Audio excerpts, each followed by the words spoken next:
अस्सलाम वालेकुम जन, आप कैसे हो? आप सभी होप सो गाइज आप सभी बहुत ही ज़्यादा बढ़िया होंगे। आज की वीडियो बहुत ज़्यादा इन्फॉर्मेटिव सी वीडियो, क्योंकि आई थिंक बहुत लोगों के घर में ये चीज़ होती होगी, है ना।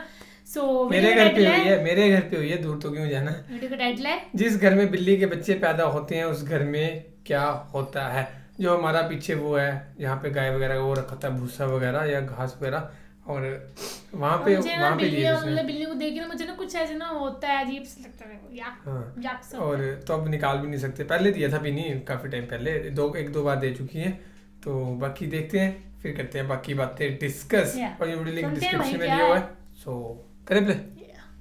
आज हम आपको बताने वाले हैं जिस घर में बिल्ली बच्चे पैदा करती है उस घर में क्या होता है। क्या उस घर वालों का नुकसान होता है या फिर वो दौलतमंद बन जाते हैं।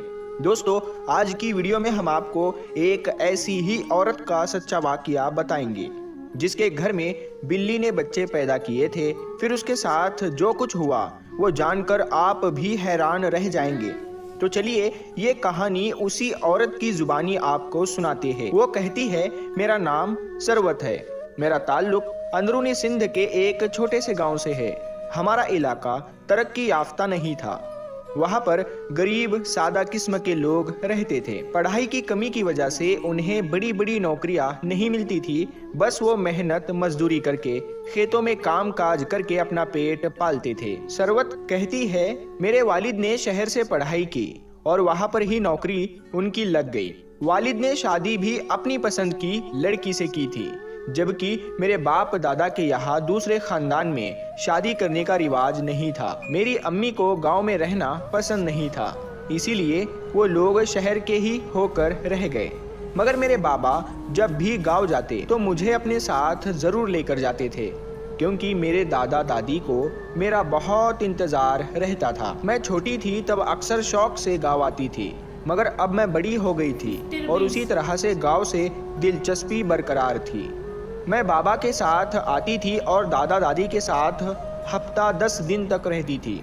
एक बार बाबा वापस शहर जा रहे थे, मगर दादा दादी ने मुझे अपने घर में रोक लिया।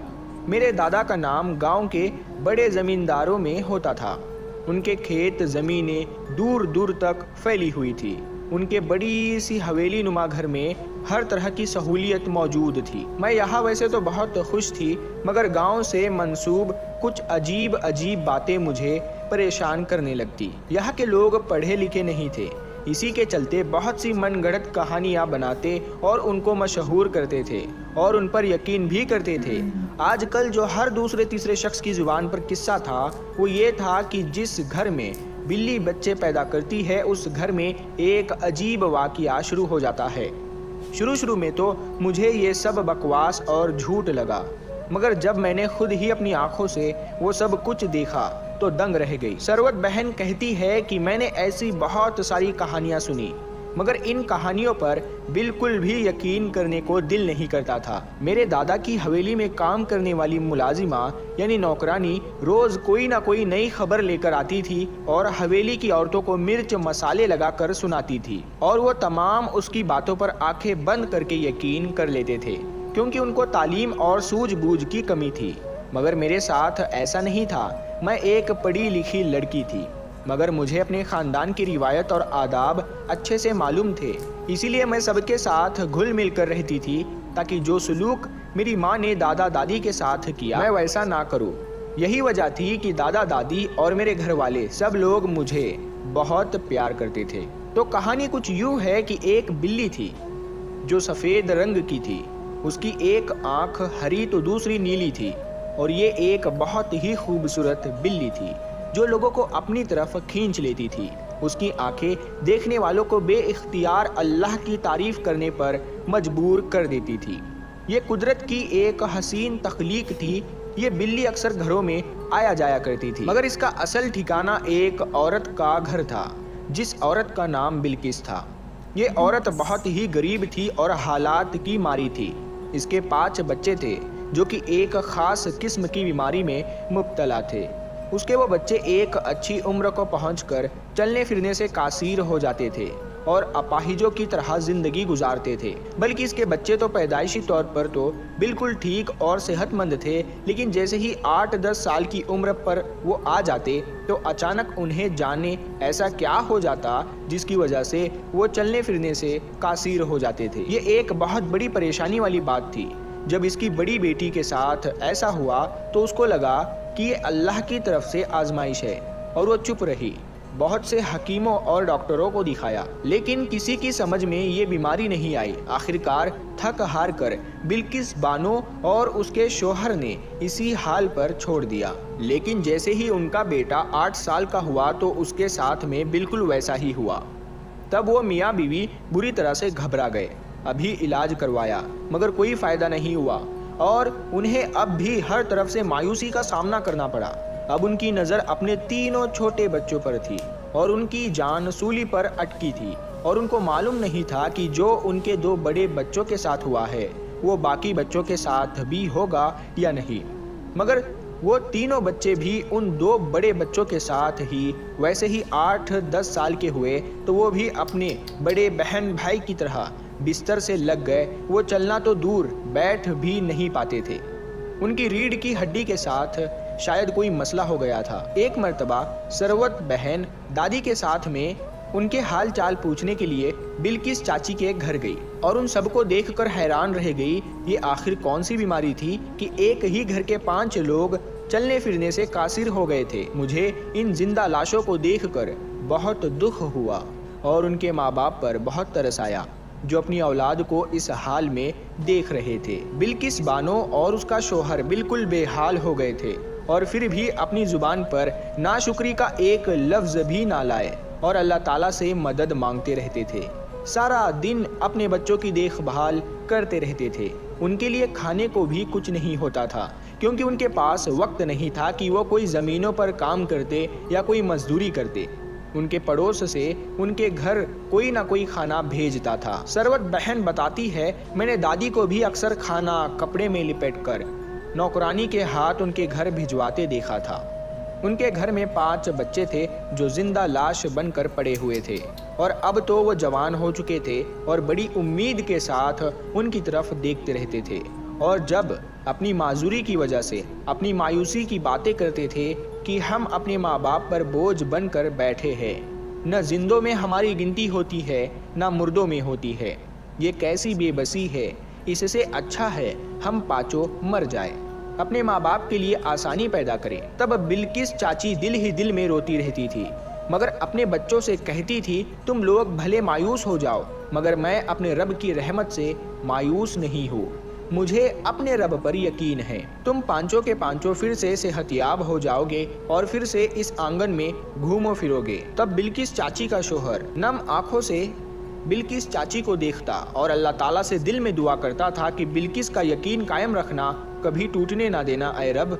जिस दिन बिल्किस का यकीन टूटा तो वह खुद भी टूट जाएगी। एक दिन उस खूबसूरत बिल्ली ने बिल्किस के घर का रुख किया और सारा दिन बिल्ली बिल्किस के घर में रहती थी क्योंकि उसके पेट में बच्चे थे।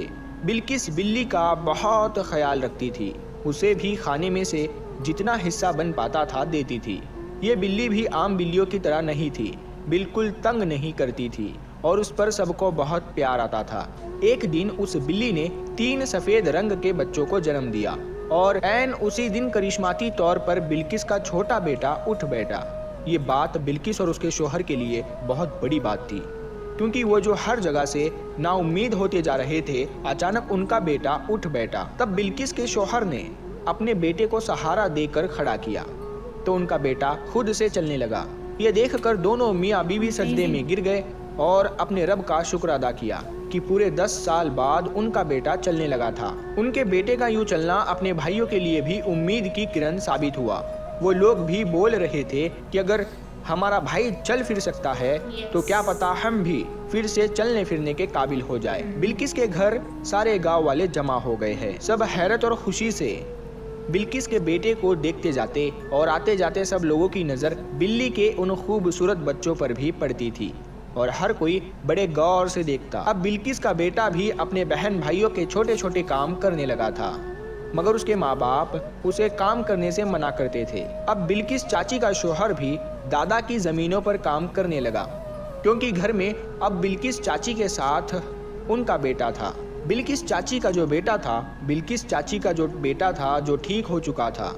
बिल्किस चाची और उनका शौहर उससे ज़मीनों पर मशक्क़त वाला काम नहीं करवाते थे, क्योंकि वो बहुत साल बाद बीमारी से उठा था, कहीं फिर से बीमार ना पड़ जाए। 6 महीने ऐसे ही गुजर गए।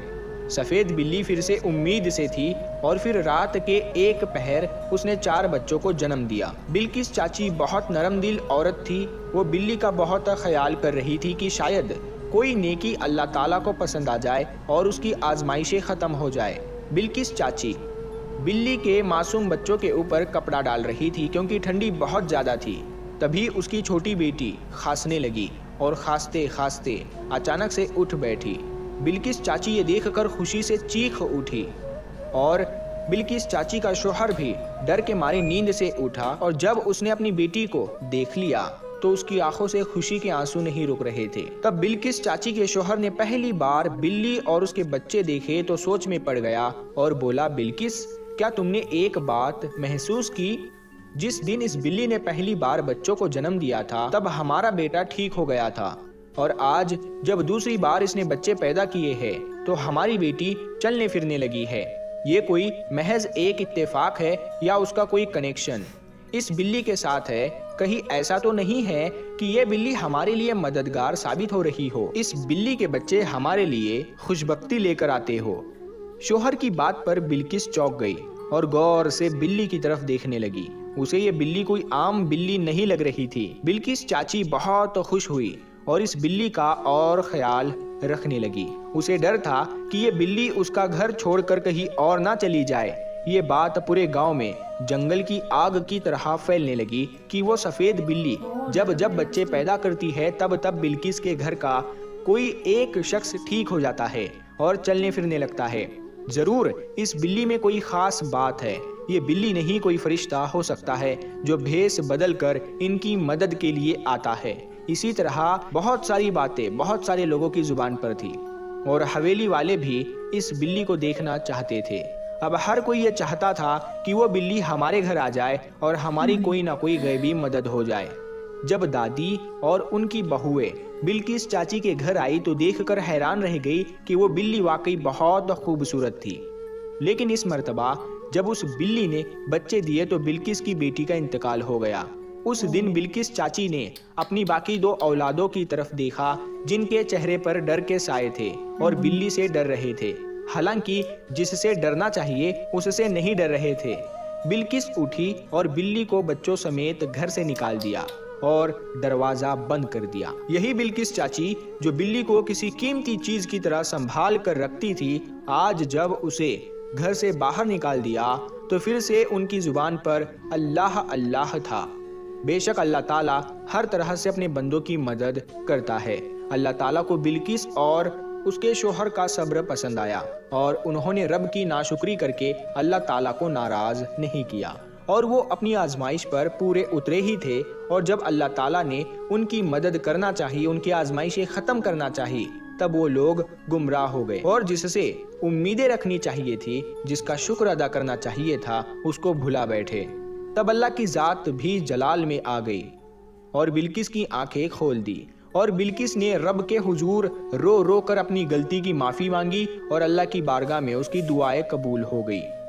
उसकी सारी औलादें सेहतयाब हो गई, ठीक हो गई। प्यारे दोस्तों, पिछली कौमों पर भी इसी वजह से अल्लाह ताला का आज़ाब नाजिल हुआ था कि वो अल्लाह ताला की बजाय गैरुल्लाह से मदद लिया करते थे। हम मुसलमान हैं और हमारी सारी उम्मीदें उसी ज़ात से वाबस्ता होनी चाहिए। यानी ये थी वीडियो मतलब एक जैसे ना, हाँ, एक मतलब हैरानगी वाली बात भी है और ये चीजें आई थिंक होती है ना कहीं है ना। पता नहीं यार, मतलब ये है कि भगवान ने जिसकी मदद करनी हो ना उसने कर ही देनी, किसी ना किसी तरीके से या किसी तरीके से कर ही देनी। जरिया बनता है, जरिया बनता है। ये तो लोगों का एक ये चीज है भी है, फैक्ट भी है, कई मिथ भी मानते हैं, तो किसी के वो हेल्प करते हैं ना जो भी है। सो ये था। और बाकी बिल्ली का वाकया है ना, मतलब उन्होंने भगवान ने बिल्ली के तरह से मदद करी उसकी, है ना। जैसे बिल्ली ने पहली बार बच्चे थे तो एक बच्चा ठीक हो गया, उससे दूसरा बच्चा ठीक हो गया ना, ऐसे करके। तो ये था वाकया। और मेरे घर पे है, मेरे घर पे भी बिल्ली ने बच्चे दिए थे, पर वो पीछे दिए थे। और अब ठीक होने का क्या पता, अंदर अंदर से चीज़ें हो रही हो ठीक। और अब हमें पूरा डायरेक्ट तो पता नहीं है कि क्या होता है क्या नहीं होता है। चलो जैसा भी है, मतलब तंदुरुस्त रहना चाहिए, शरीर फिट रहना चाहिए और कोई बीमारी नहीं लगनी चाहिए। पहले मेन बात तो ये है कि शरीर हेल्थी रहना चाहिए, शरीर सुखी सब कुछ सुखी। सो बाकी तो इस वीडियो में guys, thank you so much for watching the video. मिलते हैं नेक्स्ट वीडियो में, बाय बाय।